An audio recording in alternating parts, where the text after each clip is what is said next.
Lah ini ada yang ngaku keturunan Rasul sallallahu alaihi wasallam, Ustaz.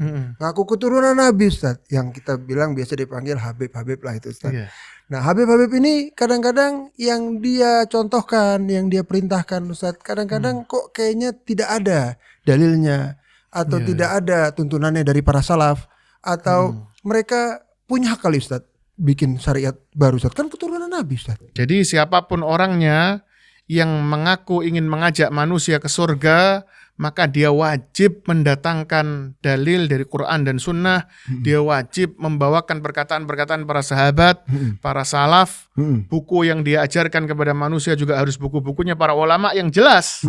Jadi dia sampaikan ke manusia. Mau Habib, mau Kiai, mau apa, kalau siapapun, dia tidak mau ustadz, mau masyayikh, dia semuanya punya kewajiban yang sama.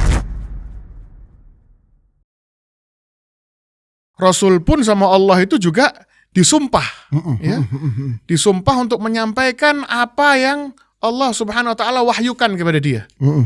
Jangan sampai atau ada kesalahan atau ada yang kurang, ada yang apa gitu. Nggak ada sama sekali. Allah Subhanahu Wa Taala mengatakan walau taqawwala alaina ba'dal aqawil la akhadna minhu bil yamin thumma laqata'na minhu al-watin. Rasulullah mengatakan kepada orang-orang Quraisy, ya ala fulan, anqidhu anfusakum minan nar, la ughni ankum minallahi syai'a. Rasulullah mengatakan, wahai keluarga fulan, tolonglah dirimu dari azab Allah Subhanahu wa taala. Karena sesungguhnya aku enggak bisa ngasih manfaat untukmu di akhirat nanti. Aku enggak bisa menyelamatkan kamu di hadapan Allah. Kalau kamu enggak beramal sekarang, aku enggak bisa nolongin. Itu Nabi ngomong gitu, Nabi ngomong ke keluarganya.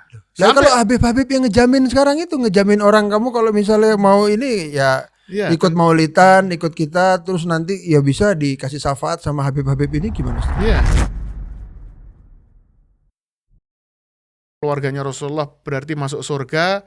Akhirnya sebagian dari mereka memanfaatkan itu. Memanfaatkan seakan-akan sudah kita orang ini sudah ahli surga, sudah tenang aja. Iya, mau mabok, mau apa terserah. Akhirnya orang-orang yang awam yang belajar sama mereka, mereka haratin mereka bisa bohongin semau mereka. Iya.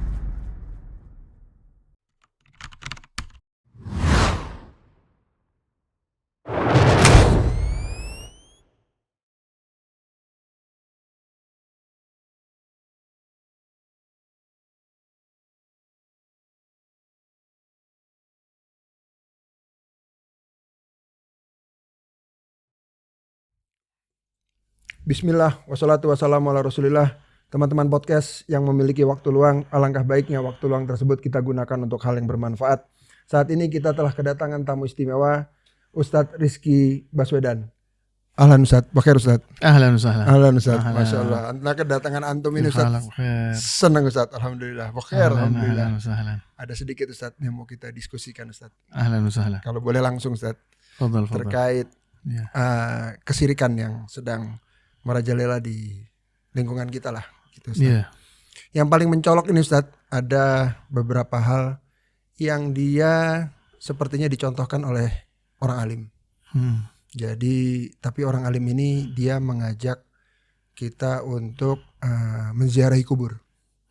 Jadi istilahnya istighosah atau apa Ustadz, yang meminta kepada penghuni kubur Ustadz. Jadi yang kita mau tanyakan ke antum, seperti apa sih Ustadz seharusnya ziarah kubur itu? Baik. Ya, bismillah, alhamdulillah, wassalatu wassalamu ala rasulillah. Yang pertama mau ana komentari adalah yang diarahkan semua orang alim tadi. Iya, Siapakah orang alim? Orang alim tentunya sesuai dengan namanya ya. Alim berarti orang yang berilmu. Betul. Dan ilmu yang dimaksud yang Allah sebutkan dalam Al-Quran dan juga dalam sunnah Rasulullah SAW, ya, seorang alim yang punya fadilah, orang yang punya ilmu, tanda dicintai oleh Allah SWT. Yang dimaksud ilmu di sini adalah ilmu akhirat. Yang dimaksud adalah ilmu agama, ilmu tentang Al-Quran dan sunnahnya Rasulullah SAW. Jadi seorang alim ya berarti orang yang faham Al-Quran dan sunnah Rasulullah SAW. Ya, tentunya memahami Al-Quran dan Sunnah berdasarkan pemahaman para sahabat, para salaf, para ulama yang sudah kita kenal semuanya, ulama ahli sunnah wal jamaah. Ya, jadi seorang alim adalah orang yang setiap perkataannya itu selalu dia sumberkan dari Al-Quran dan Sunnah. Dia selalu cantumkan dalilnya dari Al-Quran dan Sunnah. Dia mengajak manusia untuk menjadi hamba Allah SWT yang mengikuti ajaran Allah SWT dan juga ajaran Rasulnya. Ya, bukan mengajak manusia kepada pendapat dirinya. Yaitu alim. Ya, sebagaimana yang Allah sabdakan, yang Allah firmankan dalam Al-Quran. Intinya Allah mengatakan walakin kunu rabbaniyina bima kuntum tu'allimunal kitaba wa bima kuntum tadrusun. Seorang alim itu mengatakan kepada manusia, kunu rabbaniyin. Jadilah kalian hambanya Allah. Jadilah kalian orang yang taat kepada rabbaniyin, kepada Rabb kalian. Ya berarti dia menyampaikan kepada manusia firman Allah. Betul. Ini Allah mengatakan kepada kalian seperti ini. Seorang alim itu hanya menyampaikan saja. Sama seperti Rasulullah sallallahu alaihi wasallam. Ya, wa ma 'alaina illal balagh, kata Rasulullah. Ya, wa ma 'alaika illal balagh. Kerjaanmu hanya menyampaikan saja. Ma anta 'alaihim bimusaitir, innama anta mudzakkir, kata Allah Subhanahu wa taala. Sungguhnya tugasmu ya Muhammad hanya memberikan peringatan, menyampaikan firman Tuhanmu. Ya, engkau bukan menyetir manusia. Jadi itulah alim, menyampaikan apa yang Allah katakan disampaikan kepada manusia. Nggak harus ikut orangnya itu, Ustaz. Ya, dia bukan mengajak manusia untuk ikut dirinya sendiri, enggak. Ya, begitu juga Rasulullah sallallahu alaihi wasallam juga mengatakan hal yang sama. Ya, Rasulullah juga memerintahkan manusia untuk mengikuti perintah Allah Subhanahu wa taala. Ya, Allah mengatakan wa ma yantiqu 'anil hawa. Ya, bahwasanya Muhammad ini tidak pernah mengucapkan satupun kalimat yang keluar dari hawa nafsunya. Wahyu jadi semua, iya, wahyu. Jadi nggak pernah Muhammad juga nggak pernah nyuruh manusia untuk ikuti dia. Maksudnya nggak pernah semuanya berdasarkan apa yang diinginkan oleh Rasulullah saja, enggak. Ya, tapi apa? In huwa illa wahyun yuha. Semuanya wahyu yang Allah Subhanahu wa taala wahyukan. Masya Allah. Iya. Itu semua yang keluar dari lisannya Rasulullah Semua SAW. yang keluar dari lisannya Rasulullah SAW adalah wahyu dari Allah Subhanahu wa taala.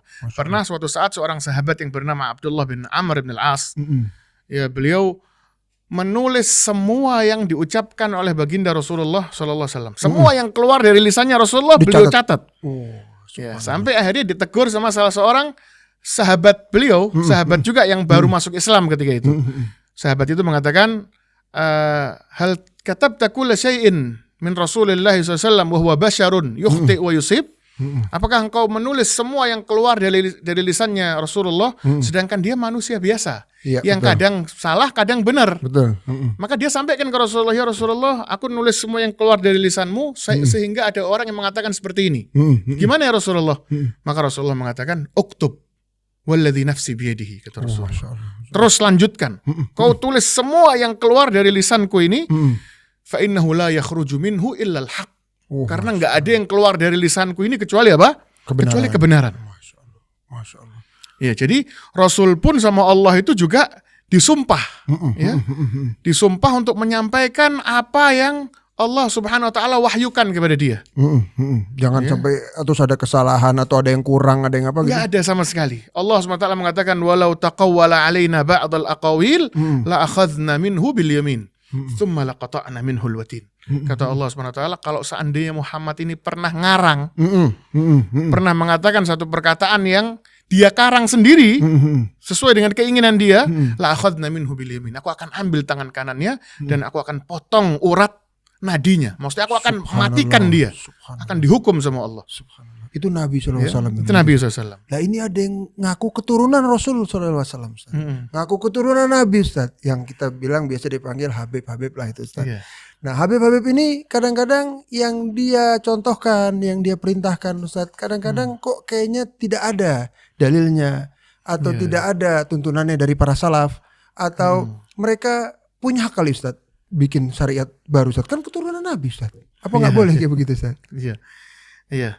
Tentunya siapapun orangnya, ya maka semua yang dia ucapkan ketika itu membahas tentang urusan agama, berkaitan tentang surga dan neraka, tentang pahala, tentang alam gaib, wajib didasari dengan dalil dari Quran dan juga sunnahnya Rasulullah Sallallahu Alaihi Wasallam. Karena agama ini bukan mainan. Agama ini bukan milik fulan atau alan, bukan. Tapi agama ini miliknya Allah Subhanahu Wa Taala. Mereka nggak dijamin masuk surga, Ustaz? Katanya kan dijamin. Enggak ada orang dijamin masuk surga. Katanya begitu, Ustaz. Kecuali Rasulullah SAW dan para sahabatnya dan orang-orang yang mengikuti mereka. Ya, jadi siapapun orangnya yang mengaku ingin mengajak manusia ke surga, maka dia wajib mendatangkan dalil dari Quran dan Sunnah. Dia wajib membawakan perkataan-perkataan para sahabat, para salaf. Buku yang dia ajarkan kepada manusia juga harus buku-bukunya para ulama yang jelas. Jadi dia sampaikan ke manusia. Mau habib, mau kiai, mau apa, kalau siapapun, dia tidak, mau ustadz, mau masyayikh, dia semuanya punya kewajiban yang sama. Semuanya punya kewajiban yang sama mengajak manusia ke jalan yang lurus, jalan yang ya kan, siratal ladzina an'amta alaihim, itu maksudnya, ya kan, ihdinas siratal mustaqim, siratal ladzina an'amta alaihim. Ya, tunjukkan aku jalan yang lurus, jalan orang-orang yang kau beri nikmat. Apa jalan yang lurus ini? Jalan yang lurus ya jalannya para nabi, ya, orang-orang soleh, para syuhada, para sahabat Rasulullah sallallahu alaihi wasallam, ya. Dan Rasulullah mengatakan kepada orang-orang Quraisy, ya ala fulan, anqidhu anfusakum minan nar, la ughni ankum minallahi syai'a. Rasulullah mengatakan, wahai keluarga fulan, tolonglah dirimu dari azab Allah Subhanahu wa taala. Karena sesungguhnya aku enggak bisa ngasih manfaat untukmu di akhirat nanti. Aku enggak bisa menyelamatkan kamu di hadapan Allah. Kalau kamu enggak beramal sekarang, aku enggak bisa nolongin. Itu Nabi ngomong gitu, Nabi ngomong ke keluarganya. Lah kalau Habib-Habib yang ngejamin sekarang itu, ngejamin orang kamu kalau misalnya mau ini ya ikut maulidan, ikut kita, terus nanti ya bisa dikasih syafaat sama Habib-Habib ini, gimana Ustaz? Iya, ya tentunya sebagian tentunya kita menyayangkan ya. Kalau memang ada yang seperti itu, ada yang bermain-main, ada yang mengatakan kalau kamu nurut sama aku akan jamin kamu masuk surga. Nanti kamu di surga tinggal di rumahku. Iya, sama. Nanti aku bisa kamu nggak usah repot jawab mungkar nakir, bilang aja kamu muridnya betul. Ya, tentunya ini perkataan-perkataan dan cerita-cerita yang sesat nggak Ustaz? Mungkin sebagian dari mereka tidak mengakui. Oh, subhanallah. Tapi cerita inilah yang memang sudah kita dengar, mungkin bisa dibilang ratusan kali atau lebih. Ya, banyak oknum-oknum dari mereka yang mengatakan perkataan ini, dan tentunya ini sebagai PR buat mereka. Ya, tentunya mereka juga saudara kita sama Muslim. Ya, kita juga berikan pesan kepada mereka, ini PR kalian. Ya, jangan terlalu berlebihan menyanjung keluarga, seakan-akan kalau keluarganya Rasulullah berarti masuk surga. Akhirnya sebagian dari mereka memanfaatkan itu. Memanfaatkan seakan-akan sudah kita orang ini sudah ahli surga, sudah tenang aja. Iya, mau mabok, mau apa. Iya. Akhirnya orang-orang yang awam yang belajar sama mereka, mereka haratin mereka bisa bohongin semau mereka. Iya. Tentunya ini PR buat mereka ya, agar mereka tentunya lebih belajar lagi, ya, supaya belajar yang benar, belajar dari kitab-kitabnya para ulama, ya, berusaha untuk mendatangkan semua pernyataan itu dari Al-Quran dan juga sunnahnya Rasulullah Sallallahu Alaihi Wasallam. Karena mereka juga gini Ustaz, begitu mereka sudah kalah dalam dalil, dia bilang, Rasulullah SAW itu kakek ana apa kakek ente katanya. Udah begitu jawabnya Ustaz. Jadi orang yang terus misalnya jadi bingung, dia kok jadi jawabnya larinya ke sini gitu loh. Nah, dan mereka itu Ustaz sebagiannya mereka mengajak untuk ziarah kubur. Nah, ziarah kubur ini Ustaz, kalau melihat dari caranya Ustaz, apakah ada yang seperti itu Ustaz? Yang terus kuburan itu dihias, di bunga, di apa segala macam. Dan mereka minta loh. Awalnya mereka sebagiannya itu meminta kepada Habib yang dalam kubur ini untuk menyampaikan kepada Allah Subhanahu wa taala tentang permintaan mereka. Mau segala macam permintaannya Ustaz. Lalu ada juga yang langsung minta sama Habib, Beb, tolongin Beb gitu. Dia minta tuh benar-benar minta karena memang dia ngelihat bahwa yang penghuni kubur itulah yang bisa nolong dia gitu Ustaz. Nah, itulah ziarah kubur yang dan itu ada Habibnya di situ Ustaz, dan dia nggak terus melarang gitu loh, tidak mengingkari hal itu Ustaz. Jadi seperti apa sih Ustaz yang seperti ziarah kubur yang sesuai syariat seperti apa, dan apakah mereka itu diperbolehkan melakukan itu Ustaz? Iya. Dan juga pertama perlu diketahui bahwasanya Rasulullah Sallallahu Alaihi Wasallam, sebagaimana yang Allah katakan, makana Muhammadun aba ahadim mir rijalikum. Bahwasanya Muhammad ini bukan bapaknya siapapun lelaki di antara kalian. Jadi jangan ada yang ngaku anaknya Muhammad. Walakin Rasulullah Rasul Nabi Muhammad ini tugasnya beliau di muka bumi ini sebagai Rasulullah. Utusan Allah. Wa khataman nabiyyin, dan penutup para nabi. Supaya nggak ada orang yang ngaku aku anaknya Nabi Muhammad sehingga dia bisa melanjutkan kenabian itu. Nggak ada. Kenabian sudah ditutup. Wa khataman nabiyyin, Rasulullah penutupnya para nabi. Keutamaan-keutamaannya pun sudah tertutup.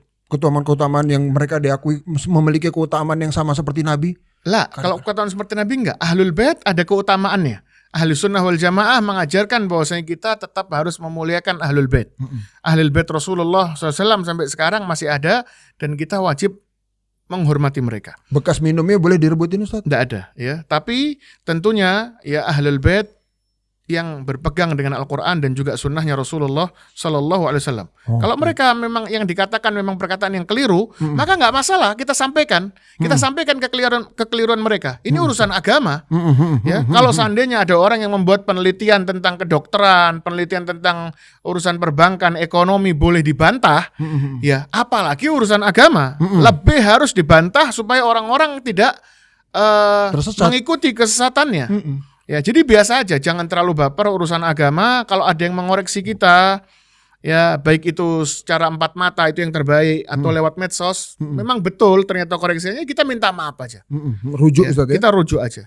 Iya. Kemudian berkaitan yang berikutnya tentang masalah ziarah kuburan.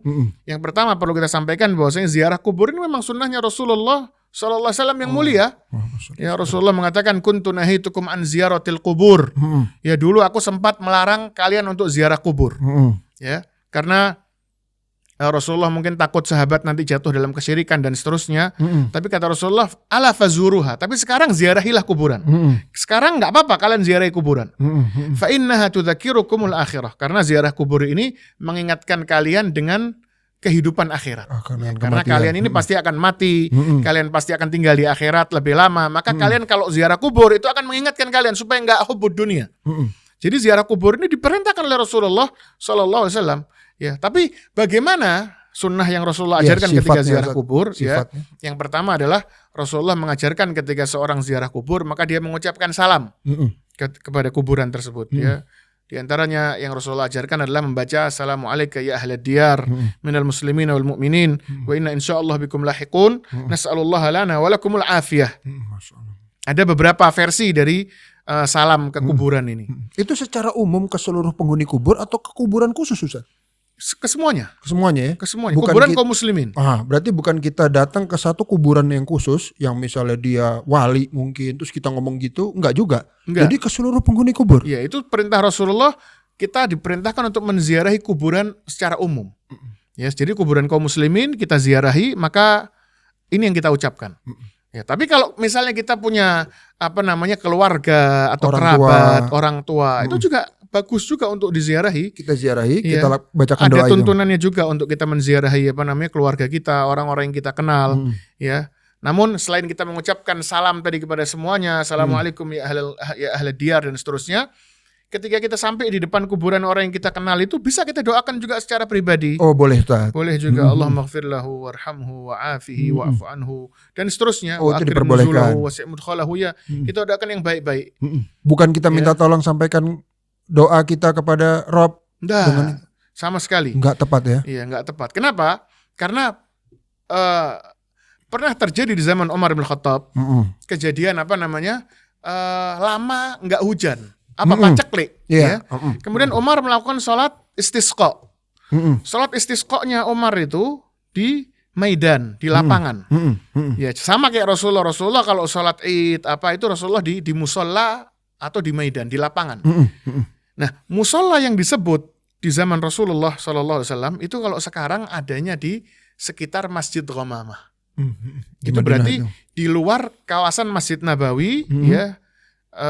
Kalau seandainya kiblat ke arah sana, berarti pas di arah kiblat ke kanan. Oh, ke kanan. Ya, itu ada masjid namanya Masjid Ghamamah. Disitulah Rasulullah dan juga para sahabatnya melaksanakan sholat istisqa itu. Yang di luar masjid. Jadi sholat Id, semua sholat di luar termasuk masjid. Sholat istisqa di luar situ. Nah, ketika di zaman Umar, maka Umar juga melakukan sholat istisqa di tempat itu.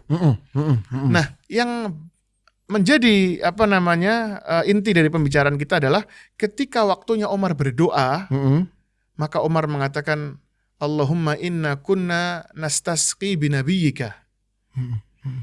Ya. Kemudian Umar panggil Abbas dan Umar mengatakan fal'ana nastasqi bi'ammi nabiyyika. Maka dulu ya Allah, kami kalau paceklik gini kami biasa minta doa ke nabimu ya Allah. Maka sekarang nabimu sudah wafat, kita minta doa kepada pamannya nabimu yaitu Abbas. Kan kuburan Rasul dekat itu, Ustaz. Nah, makanya bisa bisa yang minta jadi, ke kuburan ya, itu. Padahal kan kuburannya dekat, ya kan bisa jalan, minta tolong sama Rasulullah seperti yang sekarang sering dilakukan. Datang ke Rasulullah, misalnya Masih ya surat. Rasulullah tolong titip doa sama Allah, sampaikan ke Allah. Ngasih surat, Ustaz. Ngasih surat ke Rasulullah seperti yang sekarang, ya kan?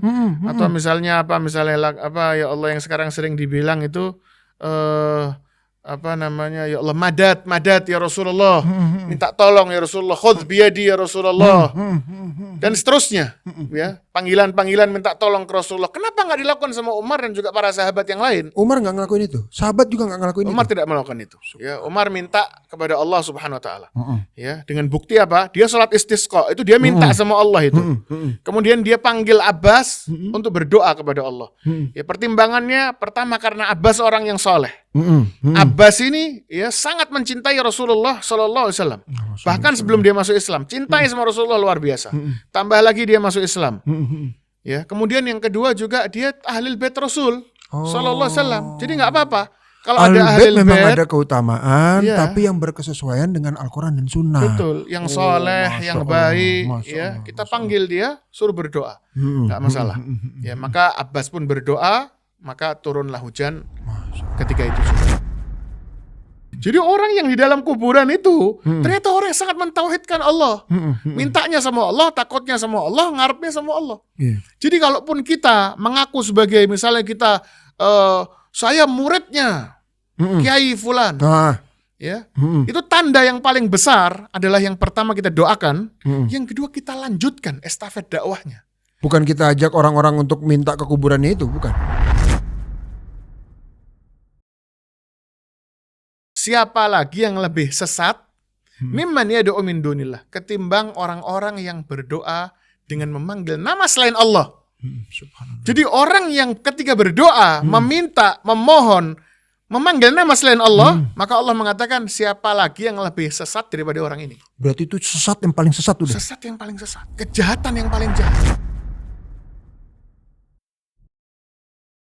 Orang-orang Habib-Habib ini, orang kiai, Pak Ustadz dan segala macam yang mengajak ke kubur, yang ternyata itu hukumnya syirik, apakah mereka berlepas diri nanti di akhirat kepada orang-orang yang mengikuti mereka?